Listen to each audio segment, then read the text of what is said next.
Hey there, and welcome to another TLDR UK video.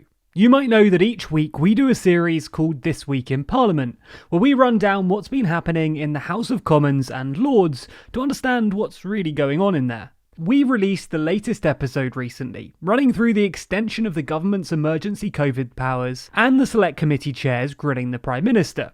But we wanted to include another story in that episode of This Week in Parliament that we didn't really have time to, so we're making a standalone episode today discussing what's going on in Liverpool. By the way, the episode of TWIP that I mentioned earlier is linked in the description, and make sure you subscribe to be notified when future episodes come out. Anyway, let's turn to Liverpool and its City Council.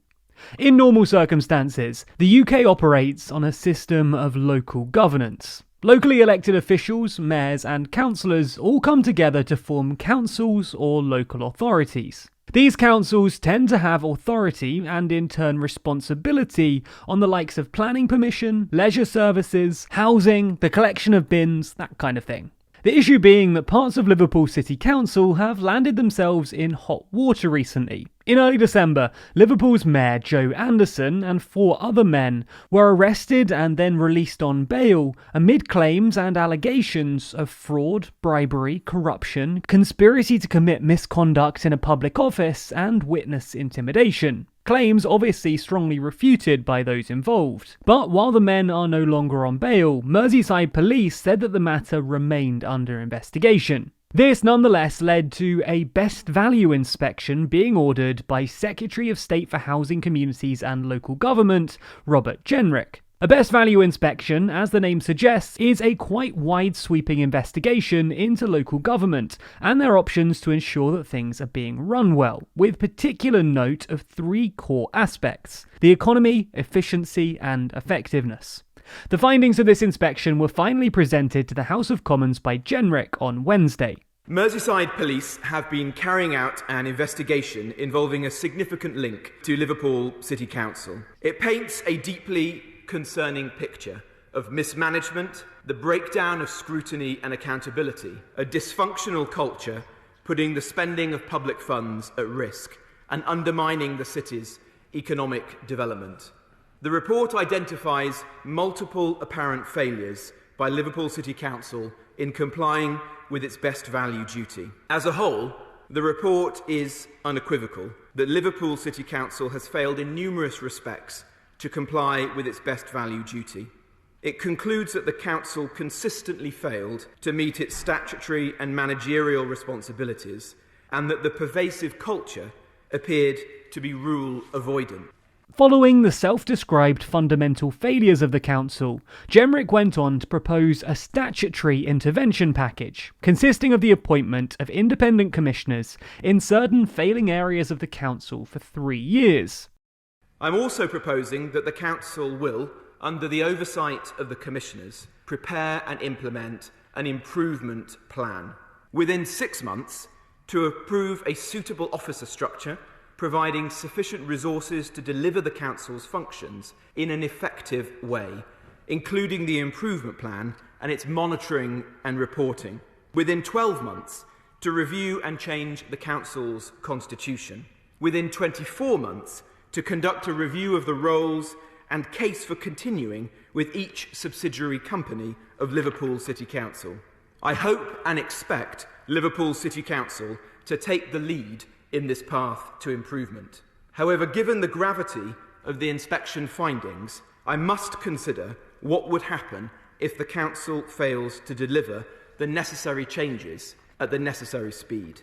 I'm consequently proposing to direct the transfer of all executive functions associated with regeneration, highways and property management at the authority to the Commissioners. Accordingly, I'm also proposing to use my powers under the Local Government Act 2000 to provide for Liverpool City Council to hold whole council elections for the first time from 2023. To summarise in practical terms, within 6 months the council is to approve a new structure to dedicate scope for monitoring and reporting. Within 12 months the council must review and change the council's constitution, and within 24 months the council must conduct a review of roles and the case for continuing with each subsidiary company of the council, i.e. its subdivisions. Under Jemrick's powers under the Local Governments Act, he also proposed radically changing the structure of local elections. Rather than having elections each year, Jemrick is recommending the council move to all-out elections, i.e. rather than a piecemeal election of some councillors each year, from 2023 elections are held for the whole council. Jemrick was clear that while the report painted a worrying picture about some aspects of Liverpool City Council, the report should not be seen as a verdict of all staff working in the council, heaping praise on some specific departments and personnel. The Shadow Secretary of State was quick to add his 2 cents, agreeing that the report painted a grave and serious picture, commenting on Labour's wider position and backing of the government's proposal. Labour, both here and our leadership at the City Council, accept this report in full. We support his intention to appoint commissioners not at this stage to run the council, as he says, but to advise and support elected representatives in strengthening the council's systems. This is a measured and an appropriate approach. I want to reassure people in Liverpool that this does not mean government ministers are coming in to run their city directly. This is not, as some would put it, a Tory takeover. While Labour may be backing the move, the same can't be said for everyone, with many going as far as calling this a power grab or a Tory takeover. One of the current frontrunners to become Unite's General Secretary, Howard Beckett, said in response to Labour's support of the government's plans, 3 years of imposed commissioners in Liverpool, a claim that they're independent and Labour nods acceptance. Just nuts. A message for the party that calls itself the opposition. Tories are not welcome in Liverpool. Retired English footballer Jamie Carragher, who played for Liverpool for over 17 years, urged Labour on Twitter to show some fight, rather than taking Liverpool for granted, because we are a guaranteed vote for you every election. Even those on the relative right of the Labour Party have expressed concerns surrounding the seemingly unequivocal support from Starmer and co. Lord Adonis, former Secretary of State for Transport under Gordon Brown, wrote in The Times that as Liverpool's experience of the 1980s shows, weakening local government was no solution. The answer was then, and is now, a constructive relationship between an empowered local government under new leadership and an engaged central government. The answer to local misrule is not national misrule.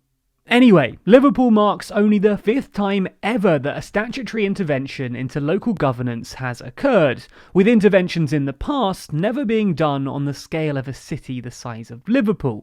The very day after Jemrick presented the Commissioner's plan, it was revealed in The Guardian that Liverpool City Council may have squandered as much as £100 million through questionable transactions. In one specific case, David Anderson, the son of Joe Anderson, the former mayor being investigated by police, was awarded a role on a £6.75 million demolition project, with a report making clear that his role was due to a direct instruction that he was to be appointed. The report made blindingly clear that Anderson's son's role was not only in contravention of construction design management regulation, but exposed the site to considerable health and safety risk. The former mayor was quick to refute any claims of impropriety in office, stressing that he had transformed the council into a northern powerhouse, and that the headlines do not reflect the dramatic success that we have generated over the last 11 years. With success brings jealousy, and I want to digest fully today's report before commenting on specific details. Labour is also set to launch its own investigation, given the fact that Liverpool has currently been run by Labour since 2010. Former Home Secretary Jackie Smith is currently tipped by many to run such an investigation. But what do you think? Is this just a power grab? Or is the situation so bleak that this is a necessary evil? As always, let us know your thoughts in the comments below. Be sure to subscribe to the channel and hit the bell icon to be notified every time we release a new video. Special thanks to our Patreon backers who make videos like this one possible. And if you want to see your name at the end of videos, then you too can back us on Patreon. The link to that's in the description.